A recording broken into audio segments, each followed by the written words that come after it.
and I'll be hosting the meeting as well as speaking, because for the first time in all the years that I've been arranging for programs for CNPS Marin, this is the first time I haven't been able to find a speaker.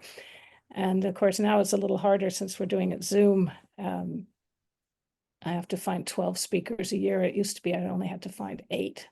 But so anyone who has ideas for future programs, please feel free to contact me at any time and let me know. So this evening marks the last day of our online portion of the fall plant sale. That's been going really well. We have a few plants left over, some of which I will feature in the talk this evening. But the online sales close at 10 o'clock, so you'll have a chance after the program, or you can leave the program early if you like. It'll be recorded, so you'll be able to see it later. If there's something that piques your interest that I've noted as being still available for sale, and you might want to go to our website and place an order. And I will also be looking still probably for some more volunteers for the packing of our online orders this coming Friday, starting around 10 a.m. at the west end of the Bon Air Shopping Center in Greenbrae. And then on Saturday, starting at 10:30, online orders will be picked up, and what plants we have left over, we will be selling in person. So hope we can see you then. And there was, in earlier emails, there was, or e-bulletins, there was a link to email for me. That link has stopped working, so please feel free to just call or text me at 650-608-1274. Again, 650-608-1274. And also, if you have any interest at all in possibly serving on our board, we have room for a few more board members for the coming year, and we hold the elections for that during our membership meeting, or public meeting rather, in December.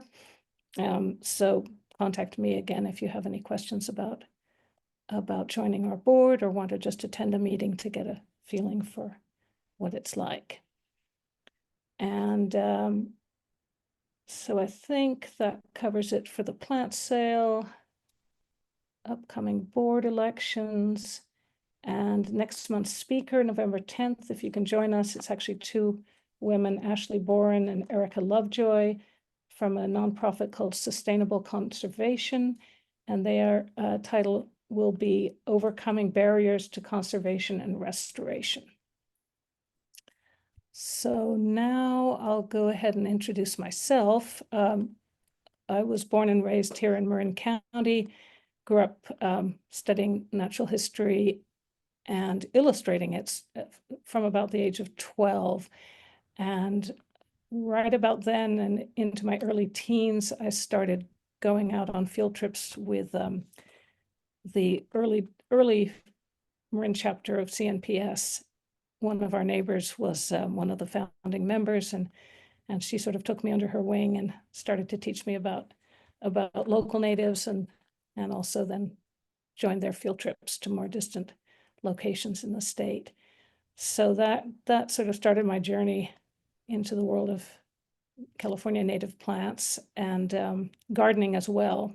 Gardening has been a little broader for me, not just California natives, and I've been doing garden consultation and design for now about 40, not quite 40 years, 30, 35 years perhaps, alongside the botanical illustration, which also has been focused on primarily California native plants. So I joined the board in my early 20s as program chair, and I've been doing that ever since. Anyone who'd like to step into that role, you're welcome to. And then some years after that, started co-chairing plant sales as well, and I do that to the present day also. And being program chair originally meant being vice president, so when we had crises, I would end up stepping in as acting president, and most recently sole president, because my wonderful co-president David Long had to step down, at least temporarily, due to a move from his longtime Mill Valley home. So he's still in the county, but had to step back from some of his responsibilities on the board.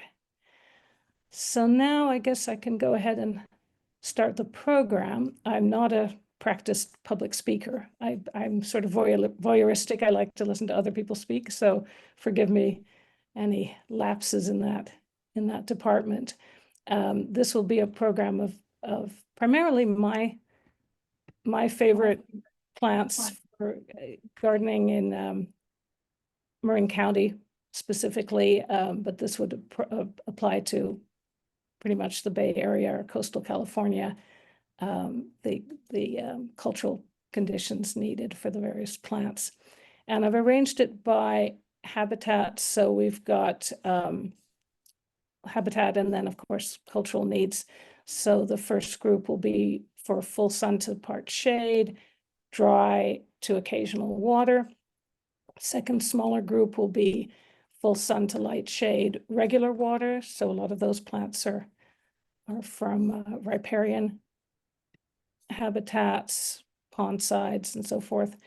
And then a large group of plants for shade to part sun with moderate to regular water. There's overlap between all of these categories, so consider these just sort of loose collections. For this talk, I've added an M after the common names denoting species that are native to Marin County, and a PS in green denotes a couple of selections that we have still available in our online plant sale. So the next slide, oops, how do I do this? Here we go. Garden conditions, sun to light shade, dry to moderate water.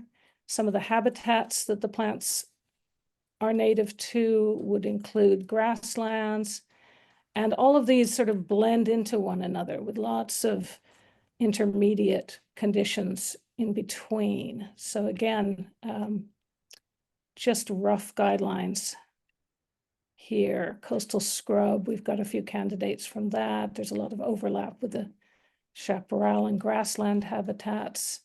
Chaparral, this would be the more inland, scrubby plant communities. Oak woodlands, that can include some grassland, some shrubby components. And the first plants I'll talk about here are the trees. California buckeye, one of our iconic, quite widely distributed in California, native trees. It often grows along riparian corridors, but it doesn't require wet conditions in the garden. It becomes quite drought tolerant once established. It gets fairly large. Early drought deciduous. So if it doesn't have summer water, it'll lose its leaves usually by midsummer. And then the fruit on trees that are mature enough to have flowered, they'll be single or in pairs, sometimes hanging like pears from the branches. And this is a large specimen from the San Francisco Botanical Garden in Golden Gate Park, striping arboretum. The next tree, a little tricky to establish in the garden, but worth the effort, is our madrone, Arbutus manzesii. This is an evergreen species, same family as manzanitas, with a lot of the same characteristics of beautiful, smooth bark that peels off, little white urn-shaped flowers. And it's followed, I didn't have a good photograph, but it's followed by red fruit. And that one is best established during the rainy season. I got away here in Lagunitas, where I live now, planting some 1 gallons last summer, and they're doing just fine, but I wouldn't generally recommend planting them outside of the cooler, wetter months. Western redbud, not native to Marin, but some of our neighboring counties. Generally inner coast ranges, although it can be grown near the coast. Fairly slow growing under most situations, liking a little extra water. It often grows, again, like the buckeye, near creeks and and streams, but doesn't require wet conditions throughout its life. And it's deciduous with, those are the leaves that turn usually yellow, somewhat yellow in the fall. And the seed pods on those are kind of mahogany or burgundy colored flat decorative pods in the fall. This is not local to the Bay Area, but a hybrid between the eastern tree called catalpa and the desert wash tree called chelopsis or desert willow. And this makes a very, very good small tree for full sun. And it has large showy blossoms. And we have a few of these available in our plant sale. As we have also some of the Catalina cherries left. Oops, I'm sorry. Gotta go back here. This is one that can be just a tall shrub, but eventually gets to be almost tree-like in stature. Evergreen, holly-like leaves, lovely flowers that attract bees and pollinators in the spring to early summer, followed by dark burgundy fruit. And it makes a very good tall evergreen screening shrub, can almost be used like a hedge.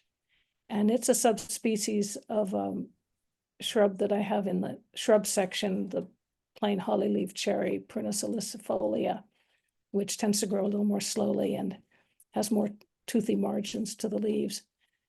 The two hybridize, so very often in the trade, you'll have this Catalina cherry with varying numbers of teeth along the leaf margins. And this does tend to grow taller than the holly leaf cherry. Coast live oak, you might not think you have space for it, but it's worth trying to squeeze it in. It can be kept as a fairly small tree for a long time. And it's really one of the best habitat trees that you could possibly plant. This is one by my old elementary school in Mill Valley, Old Mill School.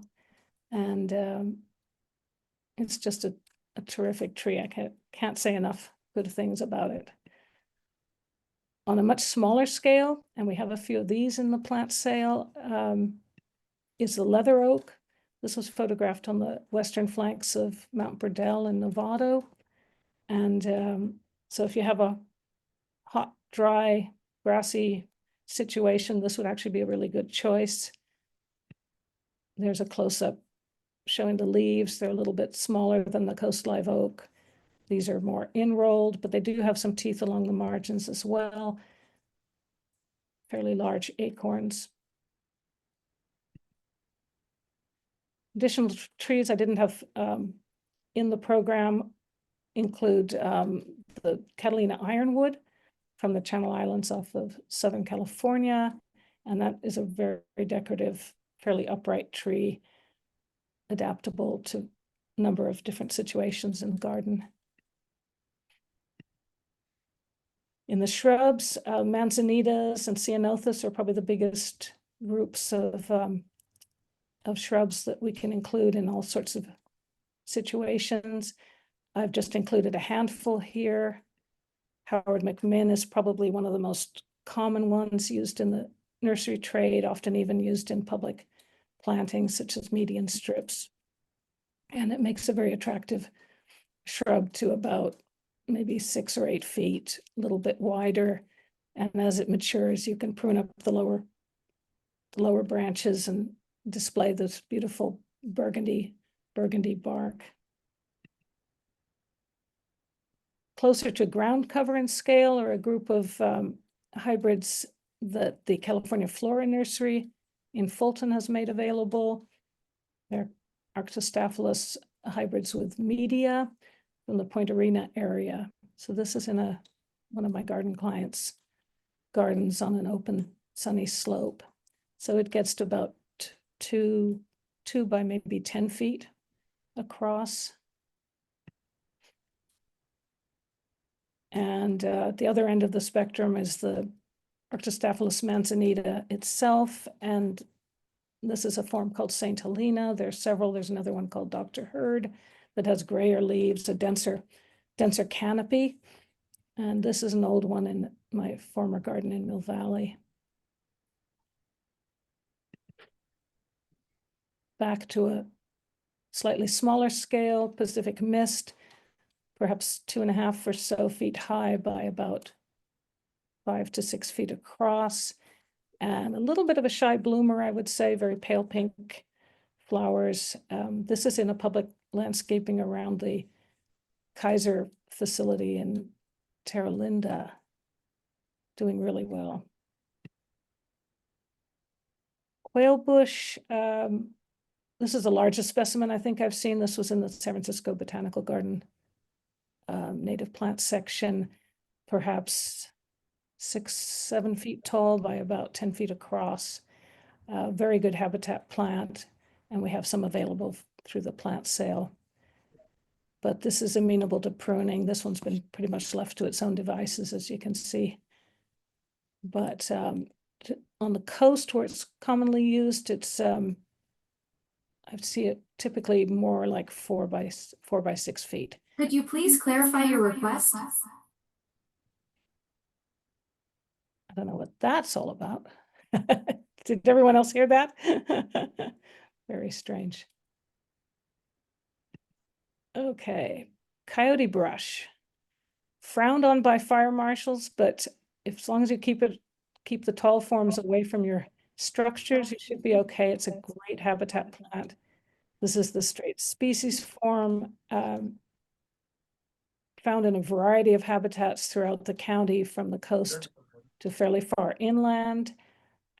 And male and female bushes separate. So here's the male on the left, creamy flowers with its anthers, and on the right, a female bush that's in seed.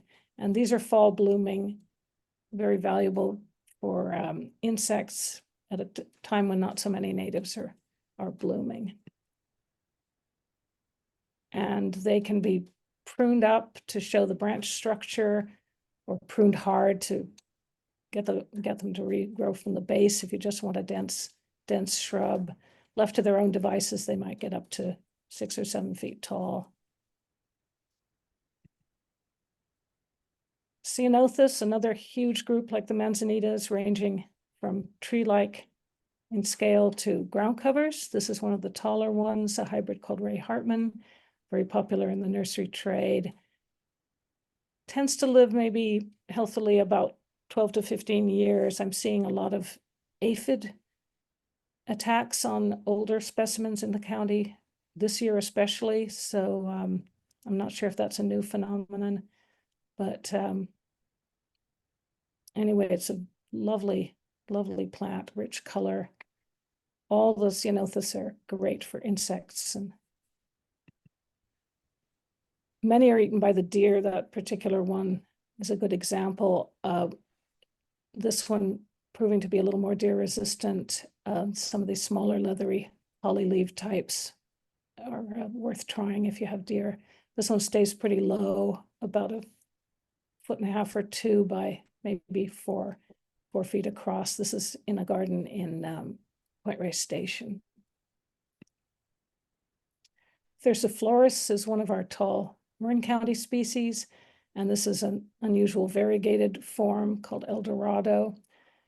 The species itself can get up to about 15 or 20 feet, maybe more, and again, kind of wears itself out after 15 or 20 years. The variegated sports of the ceanothus, and there are several, tend to be a little unstable in that they'll often revert to the plain green form. So you'll see a couple of branches here that are the original green. And mountain mahogany, occasional in Marin County. It's pretty widespread in the West, often in mountainous areas. Requires good drainage, full sun. It's kind of an interesting evergreen, fairly open, tall shrub, even small tree. Tiny flowers, very attractive to pollinators. And then they're followed by these interesting plumed seeds that almost resemble clematis seeds in their structure. This was photographed in the San Francisco Botanical Gardens recently. Buckwheats, big group, perennials, shrubs. This is one of the two really large shrub species from the Santa Cruz Islands. Kind of an old late season specimen here, also in the Botanical Garden, San Francisco. And a close-up of the flowers. They're sort of a buff color, decorative seed heads as well. A medium-sized shrub in the genus is fasciculatum. It's been used a lot by Caltrans to revegetate freeway slopes. So it's found now more widespread throughout the state than so beyond its natural range. Giganteum, another one of the big ones, also at the San Francisco Botanical Gardens. These are some fairly new beds outside the entrance with California fuchsia in the background. This one at maturity can get to be about the size and shape of a VW bug. It's very big. And a close-up of the flowers. For Montedendron, the flannel bush we have left over in our plant sale. And this is a long blooming shrub that grows really rapidly, often outpacing its root system. So occasionally prone to windrock. You might want to consider staking it if it's in an exposed situation just to get it established. And the leaves, which are sort of like a maple in shape, you can probably see them a little bit here, do have irritating branched hairs. So you want to handle that with a little care. Some people react and get a rash from it. And there are some low growing selections of this as well. Not really ground covers, but low mounding forms. And from the Channel Islands again, we've got the Channel Island snapdragon, which is a wonderful evergreen sort of scrambling vining shrub, can get to about left without support, maybe 5 by 8 feet. And it could even be trained up on supports or allowed to spill over a bank or large container, raised bed. Very long blooming season, of course, attractive to hummingbirds. And evergreen, a little bit cold tender. So in inland valleys, you might suffer some frost damage from this. Toyon, you're probably all familiar with our wonderful so-called Christmas berry. And this is in the wild. Amenable to pruning, it can be a big informally shaped bush left to its own devices. This is a yellow berried selection that we have a few of left for the plant sale. And the flowers in the late spring, early summer. The bush mallows, this one called chaparral mallow. I think this is a native, little bit, the South Coast range primarily, maybe North Coast range as well. We don't have it in Marin, but does well here. Sometimes suckers a little bit. This is a fairly young plant. It hasn't spread out much, and they can get to about 8 feet or so in height, fairly open habit. Same family, very young specimen here in the San Francisco Botanical Garden. Normally a little lighter magenta purple flower with a dark center. Can get up to about 12 feet, I think, a little cold tender.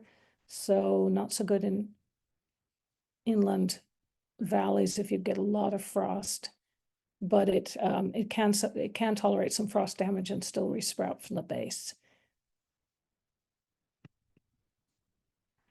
I have a lot of pictures of sticky monkey flower hybrids. I'm very partial to these. They can get a little dry and burned looking in the summer if they don't have any summer water. So that's how they look in the wild typically.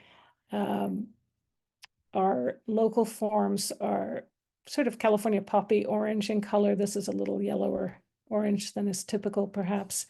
A lot of named forms in the trade. There used to be different species of these. Now the taxonomists have lumped them all into what's now Mimulus or Antiochus, used to be Diplacus. And they'll get up to perhaps 3-4 feet or more in height, but are amenable to pruning. And it's probably a good idea to do that during the winter months and when they're young, pinching them to get a good form. Long blooming. This white one is one of the, I'd say, lower varieties. This is that was in Mendocino County. Pamela and Eleanor are two very similar selections. Pamela maybe a little more on the yellower side, and Eleanor a little more on the apricot side, but they both have this lovely creamy edge to the flowers. And this is a lovely burnt orange form, another one here, and one of the dark red forms.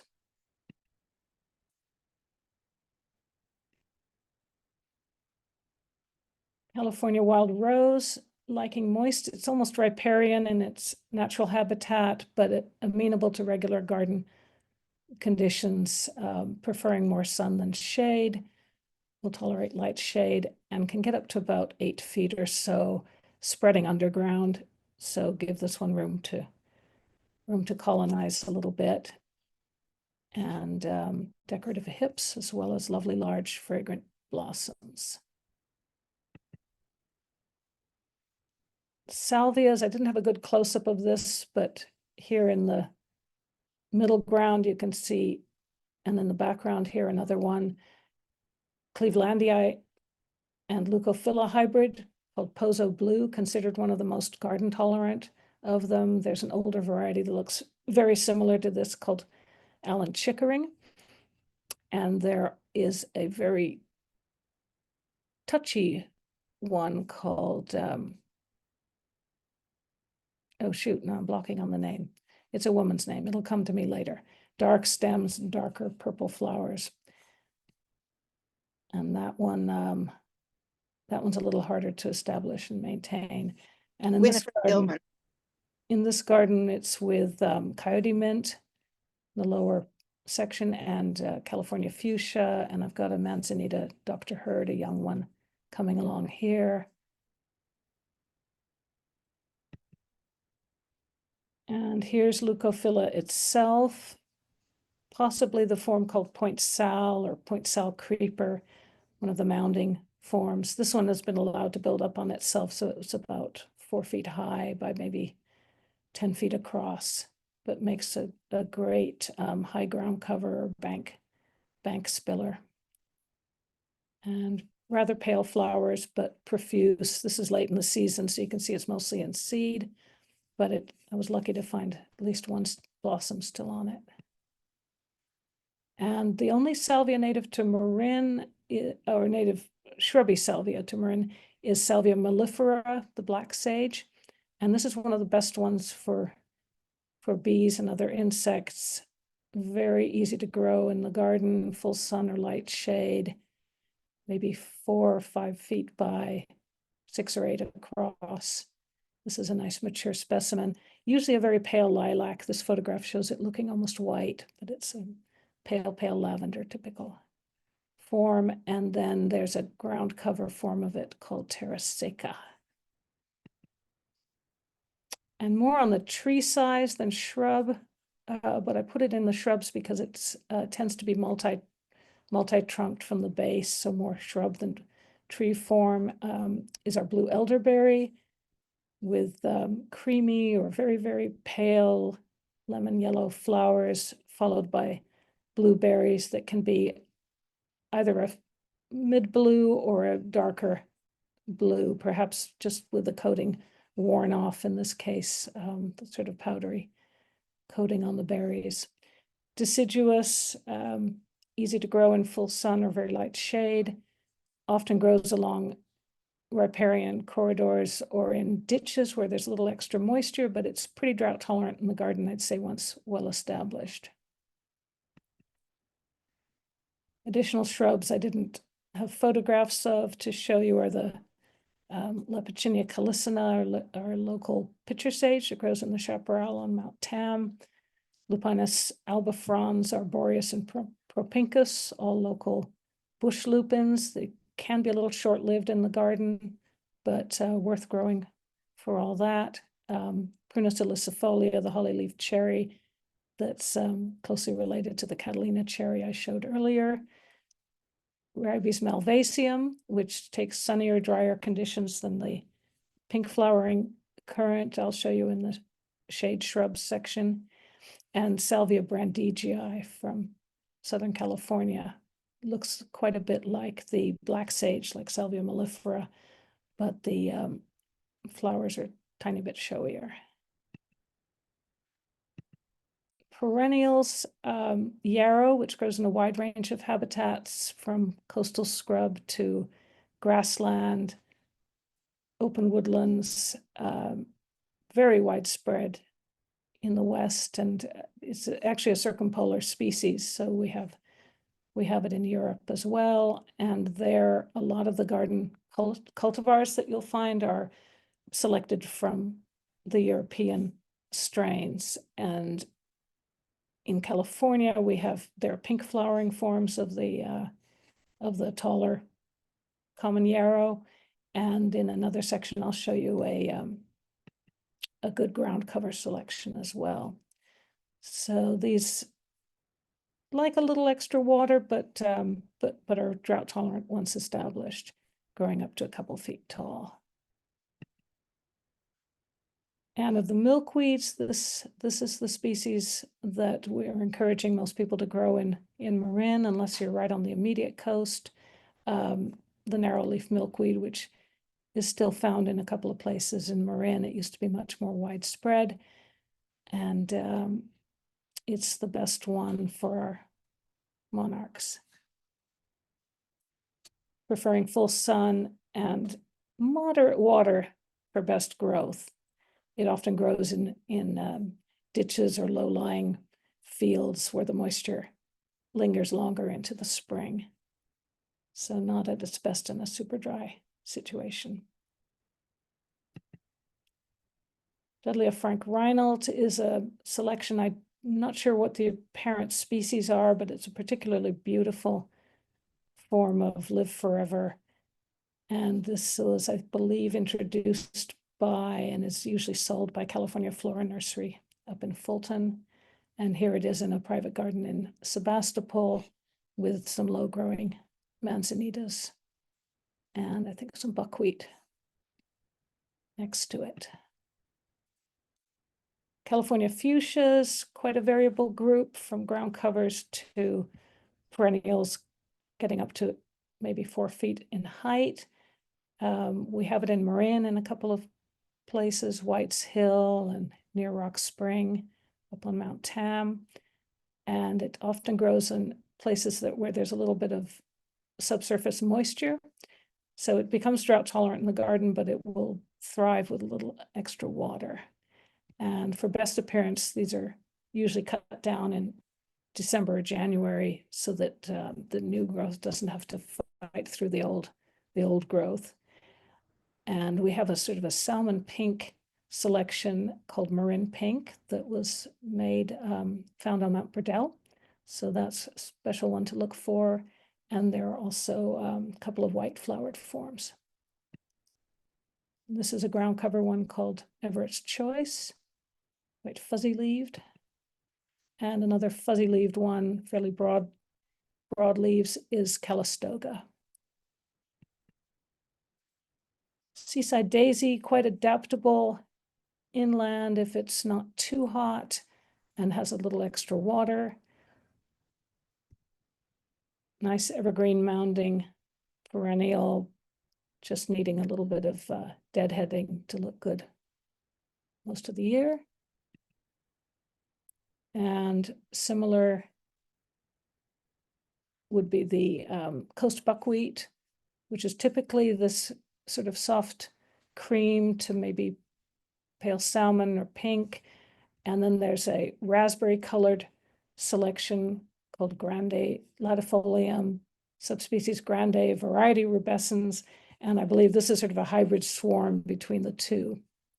And this is in the San Francisco Botanical Garden, Striping Arboretum. And this is a lovely intermediate pink form. So nice evergreen mounds, a couple feet across. And yeah, best in cooler summer areas, but will tolerate some heat if it gets a little bit of water. And our Eriogonum nudum will take really dry conditions. In Marin, the flower color is typically a kind of a whitish buff, creamy color. This is a swarm of mixed colors up in the Klamath Siskiyou area. And California Flora Nursery sometimes sells this lovely bright yellow selection of it. So that has roundish felty leaves at the base and then completely leafless branch stems up to several feet tall. Great insect plant. And mostly Sierran or kind of higher elevations in the coast ranges, especially north coast ranges, is the sulfur buckwheat, which makes a tidy mounding plant, a little like the coast buckwheats, but more tolerant of both heat and cold. And these bright yellow blossoms. And here it is growing with a Sonoma coast form of what's otherwise a kind of a montane species of penstemon called Newberrii, and this is Newberrii variety sonomensis. And of course, the regular orange local form of the sticky monkey flower. Eriophyllum lanatum, pretty widespread in the mountains and coast ranges of California and the Pacific Northwest. Pretty easygoing in the garden, long blooming, makes a nice evergreen mound of felty gray leaves and a profusion of yellow flowers. California poppy comes in a whole range of colors, from creamy pale yellow through yellow with an orange base, typical Southern California form with a bright orange, and then some lovely red tones as well as some odd pinky mauve selections. Generally short-lived perennials in the garden, with the exception of the coastal form, which is lower growing, very silver-leaved, and pretty consistently yellow with an orange base to the petals. And those tend to be really long-lived plants.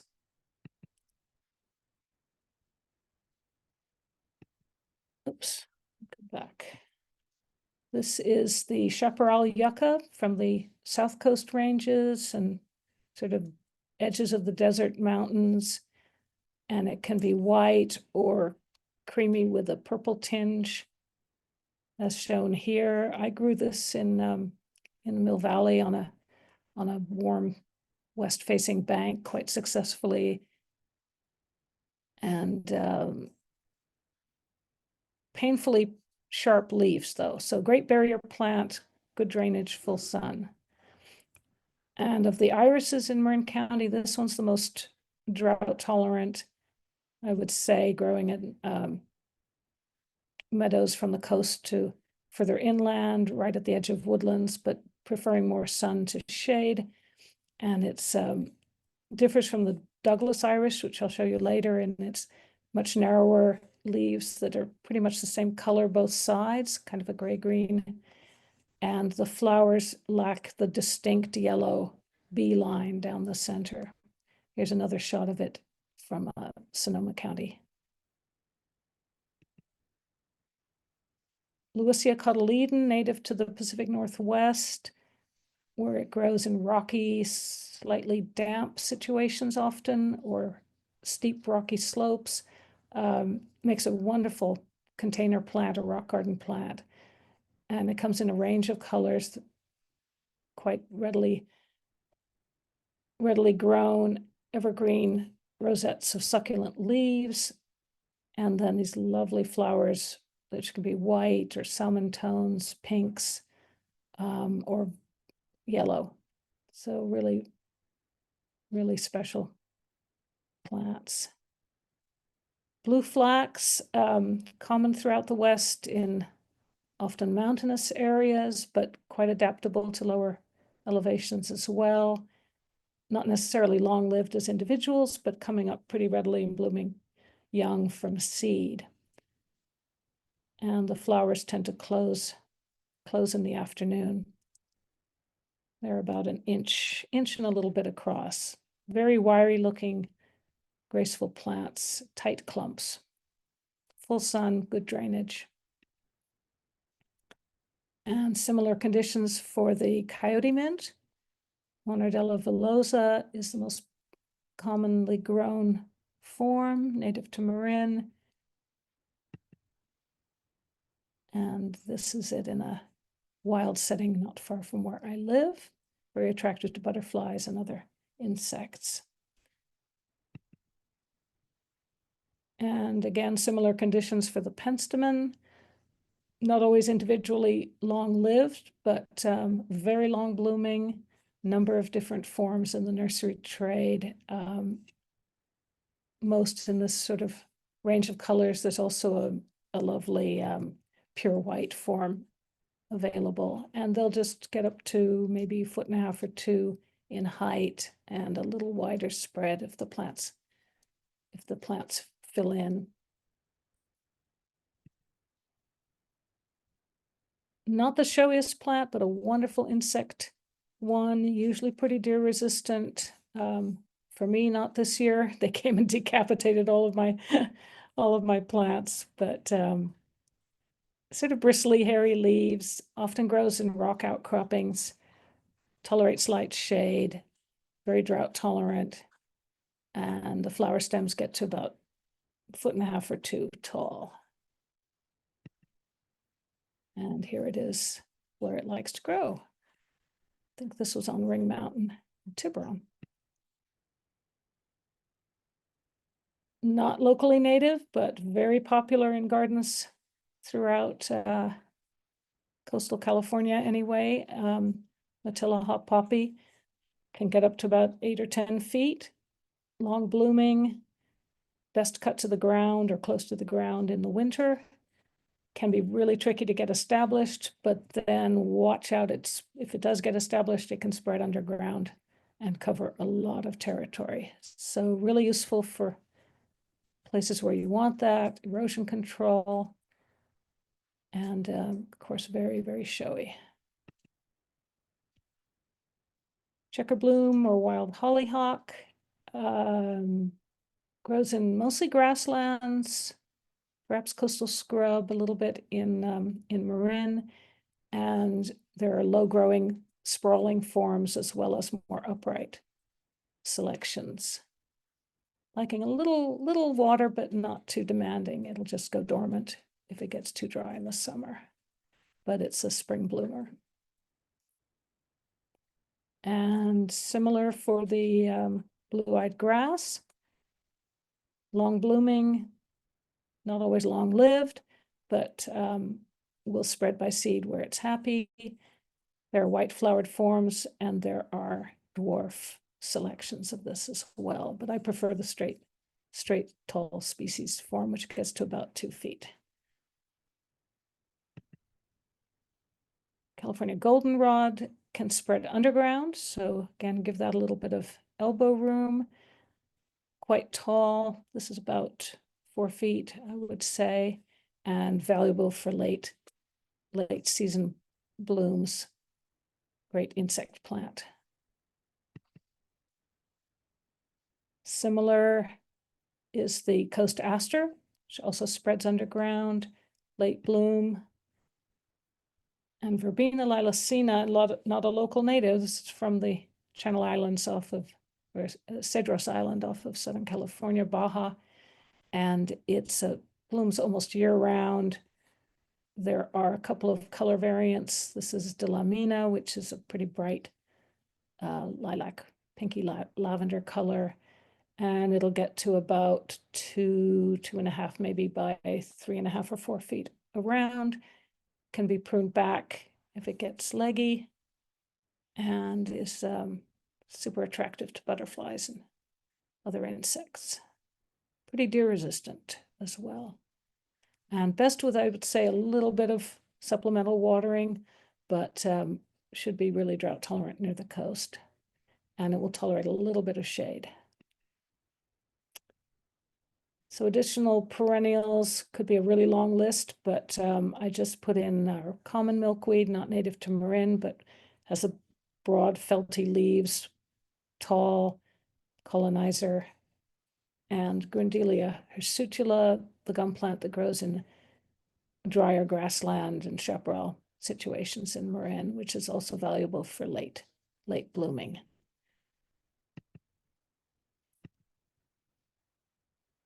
And in the ground cover category, I put this low form of the common yarrow. Has particularly elegant leaves, dense and slightly tapered. And the flower stalks will only get up to about a foot or foot and a bit. And of the ground cover manzanitas, this is one of my favorites. It's kind of a mid-green, almost an olive green color, a little bit shy blooming, so you don't get a lot of flowers or berries on this one, but it's a really handsome ground cover. As is, of course, the very popular emerald carpet, which can also be a bit shy to bloom, but every now and again you'll see a plant with lots of white little bells. And I have never seen much in the way of berry set on this one, however, but it's a richer, darker green. And there are low forms of the California sagebrush that are very useful in gardens. This one's in the wild in the Marin headlands, but there are a couple of named forms in the nursery trade, ranging from really flat to just sort of hummocky ones. And if they get it all leggy, they can be cut back in the late winter and will resprout very nicely from the base. Full sun or very, very light shade, and quite drought tolerant. They will get a little summer dormant if they are too dry, however. And then the low forms of the coyote brush include Twin Peaks, very popular one, which is probably the one in this garden setting. We have one I wasn't familiar with until now in our plant sale, Myacamus mound, which is probably going to look something like this when it's mature.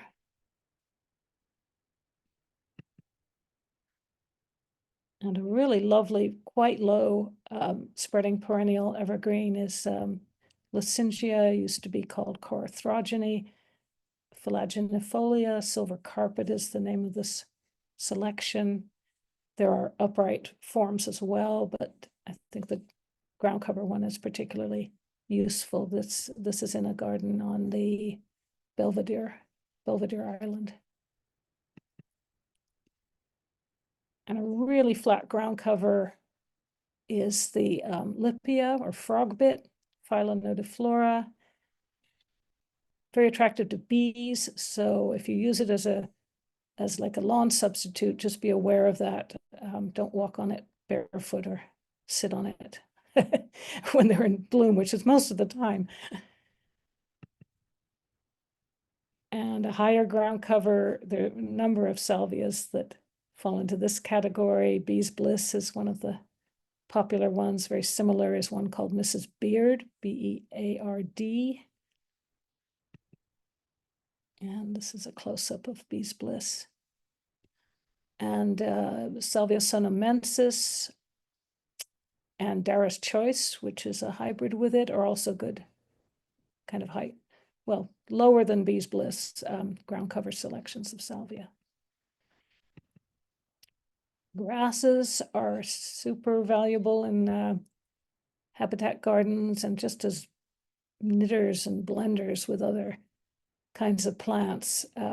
This one, the Cape Mendocino reedgrass, evergreen, can build up a bit of thatch. I think you have to rake it out periodically. Not extremely long-lived, but a lovely kind of fountain-shaped grass to maybe foot and a half high, 2.5 across. And there are hybrids of that with Calamagrostis nootkaensis, which is a very large, more shade-tolerant species that we have in Marin County. And there's a cross between the two called Little Nootka, Nootka, which is quite a handsome plant. I think I have a picture of that further along. Blue rush, although we think of the rushes as being wetland plants, the blue rush can actually take moderately dry conditions, commonly upright. Here in the part shade in the San Francisco Botanical Garden on the left, it's quite archy and soft looking. One of our largest native grasses is Lamus condensatus, and Canyon Prince is a very blue-gray foliar selection of that. It spreads underground, so just be aware of that when you place it, and it does look best cut back in the winter to make room for fresh growth. Another large one, but just a distinct clump, not a runner, is the deergrass, Muhlenbergia rigens. This is it in the Marin Art and Garden Center in Ross with Salvia apiana. And in our plant sale, we have quite a few of these left over. Indian ricegrass, first time we've been able to offer it. It's a desert plant, but should do well here in really well-drained soil in a hot, sunny situation. And semi-evergreen, probably best cut to the base in the winter or early spring, and very beautiful flowers. Other grasses I'm partial to are Elamus glaucus, the blue wild rye, which gets to maybe 3 or 4 feet tall, Melica californica for grasslands, and Toriana, which is great in light shade. Our mellet grasses, there are a number of other species in Marin, some of them woodland growers. Purple needlegrass, if you want a sunny meadow or grassland combination of plants, I would include that for sure. And rare in Marin, and not so common in the nursery trade either, is the chaparral clematis, which usually scrambles over shrubs in the wild and has lovely creamy blossoms followed by feathery plumed seeds, deciduous. And basically evergreen is the Lonicera hispidula, pink honeysuckle. I didn't have a picture of the flowers, but they are pink with a little bit of cream and very fragrant. And right now the berries are very showy. And it can make a quite aggressive scrambling vine. So good in a background situation where you can let it romp at will. And this is a hybrid with our native Vitis californica. The other parent, probably one of the grape for vineyard grapes. And unlike our straight native species, which usually has yellow to amber fall color, this selection, named for Roger Raish, has a brilliant wine red fall color, and it makes a wonderful, wonderful garden plant. Roger was in charge of the native plant section at the UC Berkeley Botanical Garden for many years, and then subsequently has been doing garden design work.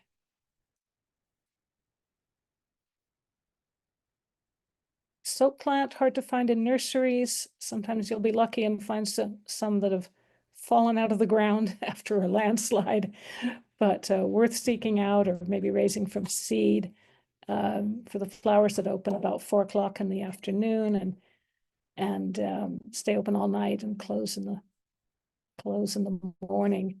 And the basal leaves, which often are withered by flowering time, are long, kind of gray, wavy margined, and the bulbs are fibrous coated.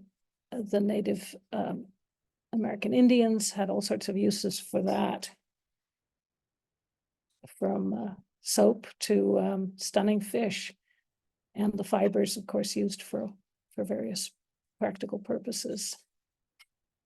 So that's a lovely plant for an open, very light shade. It will tolerate, but best in full sun.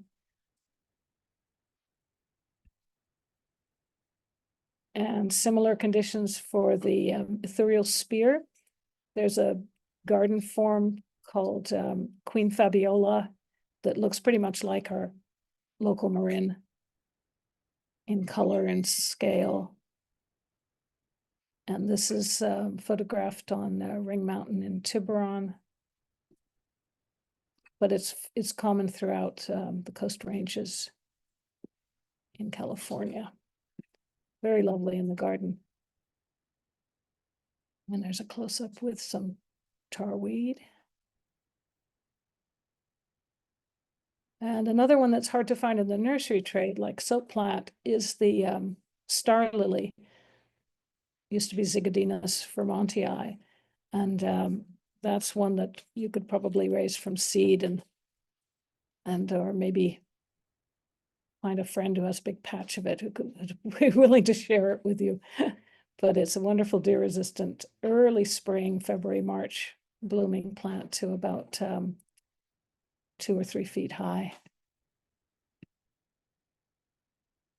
One of my favorite annuals from the grasslands of Marin is the Clarkia rubicunda, sometimes called ruby chalice Clarkia, farewell to spring, herald of summer, pretty tall, up to about 3 or 4 feet even, blooming as the grasses are drying in late spring, early summer.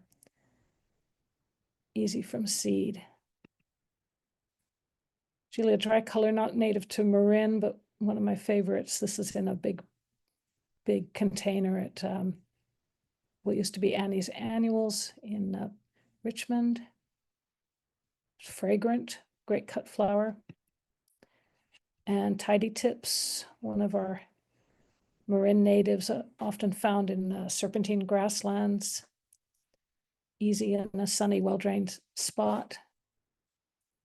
And of the lupins, sky lupin is one of my favorites with fragrant blossoms. Here it's growing on Ring Mountain with gold fields and tidy tips. There's a yarrow. And here's a mass of it. In my experience, the annual lupins are browsed by deer, at least in my garden situations. But the shrubby ones are more deer resistant, interestingly.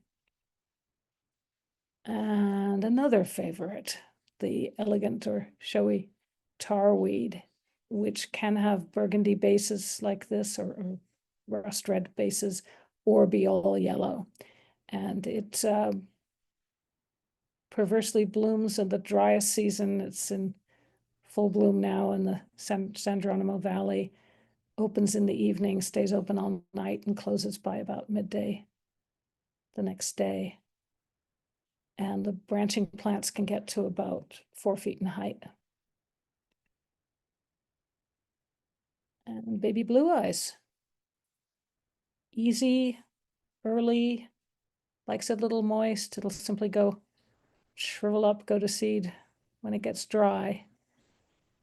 Sometimes has dark black spots on the white centers, sometimes just pure white.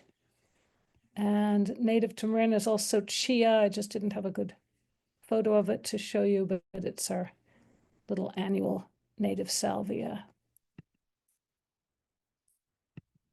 And here's a group that like it sunny and moist or wet. Hi, Kristin. Yeah. This is Laura. Yeah. I'm wondering if we should stop there. Do you have another 2 hours worth of slides? I warned you it'd be long. Well, that's a little too long. Also, let's save the rest for another time. Okay. But there's a lot of questions in the chat. In particular, people are asking about hybrids and whether they and things like from the Channel Islands in Southern California, are they just as beneficial to our local insects, or do we not know that, or are we finding it out? I know the cultivars have a lot of special flower colors or shapes or forms or whatever, so they are very useful to all of this. But I would love to hear your thoughts on whether we know if they are just as beneficial to our local insects. I'm not sure that we know. I think you will see insects foraging on cultivars unless they're, say, double flowered forms that don't have accessible flower parts, like stamens and nectaries and so forth. But whether they offer all the same benefits, I think it depends. I mean, a lot of the hybrids are simply hybrids between our native species, or even and cultivars are simply just named selections, not necessarily even hybrids. So for instance, those sticky monkey flowers, those are all color forms. Yes, they might have originated in gardens or by deliberate breeding, but in most cases, they're just variants that were found, and probably don't vary genetically that much from the parent wild form. So that's true of a lot of them. I think in general, if you're trying to do the best for your native pollinators and wildlife, local as possible is probably the best way to go, but it's very difficult in that a lot of our native species are simply not available in the nursery trade. And so short of going out and purloining seed or cuttings from the wild, we're in some cases restricted. If you want to have a great diversity in your gardens, sometimes people are restricted by that. So they have to resort to planting cultivars, perhaps hybrids in some cases. For instance, the Ceanothus or manzanitas in Marin, unless you have access to plants grown from seed by, say, the parks or by a restoration nursery propagator, they're just not available. They're simply not available. The closest you could probably get nursery-wise is the Watershed Nursery in Point Richmond, where they do have they have some hybrids, some cultivars described as such, but then they will have also straight species, and they will on the labels say what the source was, whether it was Marin County, Alameda County, Costa County, Sonoma County. So you can, in many cases, find plants from fairly local source that way, but it's going to be a limited palette of plants. So, but back to whether the hybrids or cultivars offer the same benefits as our super local species goes, I don't know. Yeah. I'm not sure that's really known. Okay. Someone also asked, Calamagrostis, is that foliosa?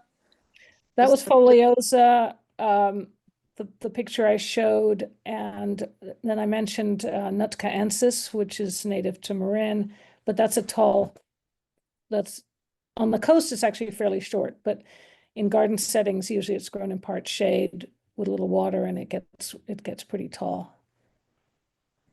Tends to spread a little underground, where the foliosa is a tight clumper. And Vernon is suggesting Calamagrostis ophidius. difficult to find in nurseries. Yeah. Wonderful if you can get it. It's the one that's in Marin anyway, it's restricted to serpentine. It's a rare species. Yeah. Okay.